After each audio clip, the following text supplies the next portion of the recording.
বসে আছেন যে চেয়ারটা, এখানে বসে গতকাল বুদ্ধদেব ভট্টাচার্যের সরকারের তথ্য প্রযুক্তি মন্ত্রী দেবেশ দাস আমাকে বলছিলেন আর কিছু থাক না থাক ট্রাস্ট বস্তুটা ছিল বুদ্ধদেব ভট্টাচার্যের প্রতি শিল্পপতিদের, সেটা আজিম প্রেমজি থেকে শুরু করে নারায়ণ মূর্তি কাল ঠিক এখানে বসে বলছিলেন ট্রান্সপারেন্সির জন্য।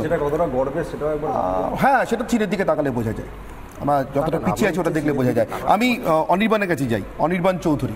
অনির্বাণ, মাইক্রোফিন্যান্সের কথা এসেছিল অডিটর কথা শুনে, কারণ একটা ঘটনা, পাশের দেশে মাইক্রোফিন্যান্সের বিরাট বড় বন্ধু বসেছেন, 36% সুদে কৃষকদের সর্বশান্ত করে দেওয়া। পশ্চিমবঙ্গের গ্রামেগঞ্জে আজকাল হাঁস মুরগি নিয়ে যাওয়া হচ্ছে মাইক্রোফিন্যান্সের পক্ষ থেকে, খবর পাই, শতরূপদের কাগজেও লেখা টেখা হয়, পড়তে পারি, আমাদের কাছেও খবর আসে। প্রশ্ন হচ্ছে অনির্বাণ, এটা সবটাই কি বিড়ালকে মাছ পাহারা দিতে দেওয়ার ফল? সবটাই, যেটা দিয়ে শুরু করেছিলাম, তৃণমূলকে জমি পাহারা দিতে দেওয়ার ফল?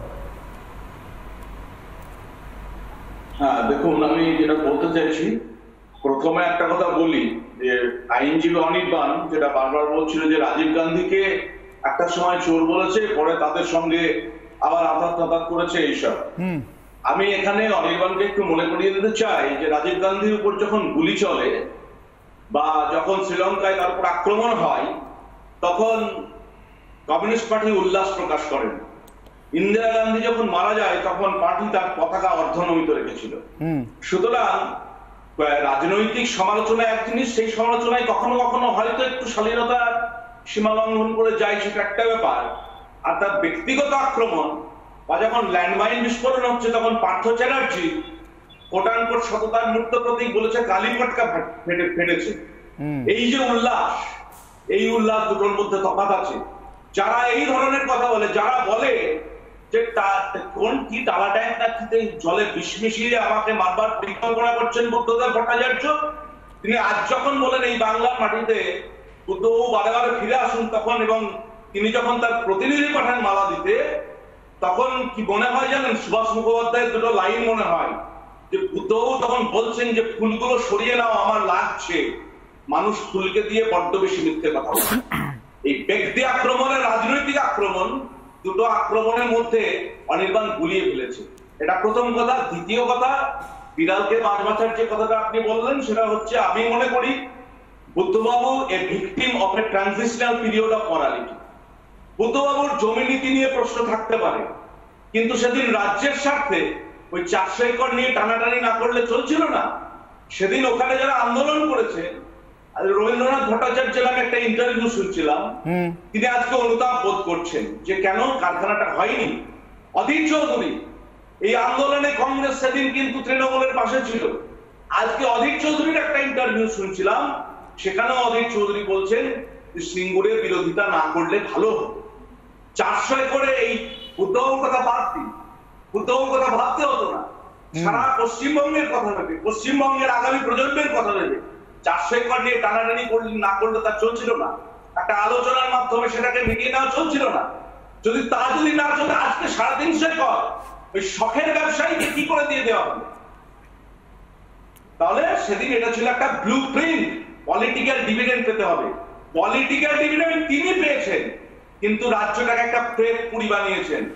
আমার মনে হয়েছে যে বিড়ালের মাছ আগলানোর যেটা আপনি বললেন, বুদ্ধবাবু ছটফট করেছেন।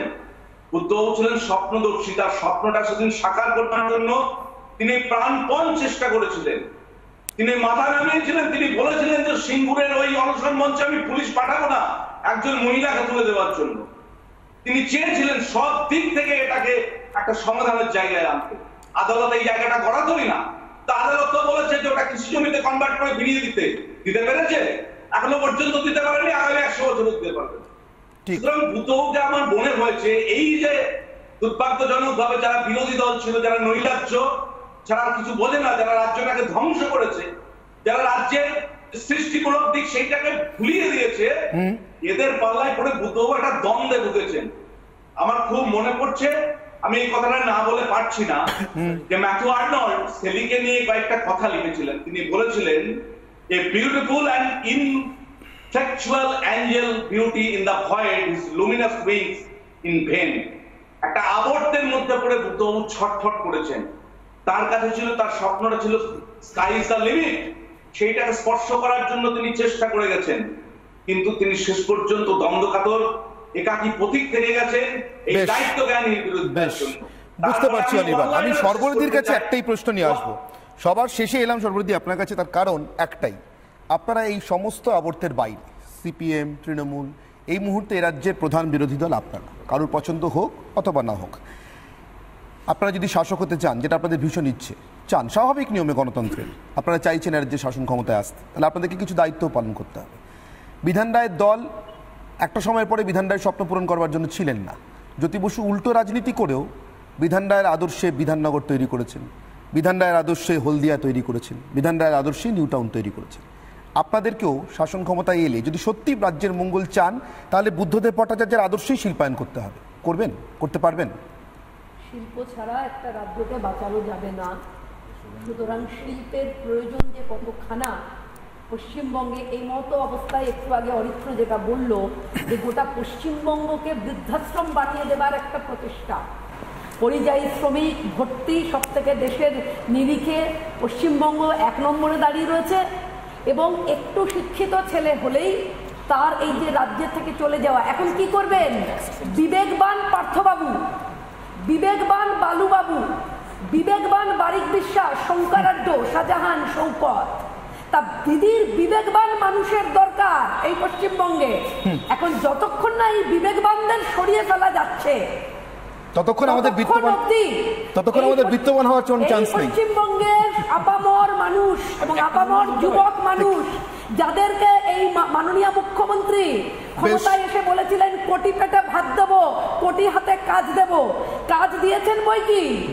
ভাইপোদের কাজ দিয়েছেন। দেখো কি বলো তো, আমাদের শিল্পায়ন বা বুদ্ধদেব ভট্টাচার্যের শিল্পায়ন নীতি নিয়ে যে সমালোচনা আমি যদি সব সত্যি বলেও ধরে নিই একদম, তাহলেও গত 13 বছরে কোন বিকল্প পথে শিল্পটা করতে পারলেন? একটা বিকল্প দেখিয়ে দিলেই তো মিটে যেত।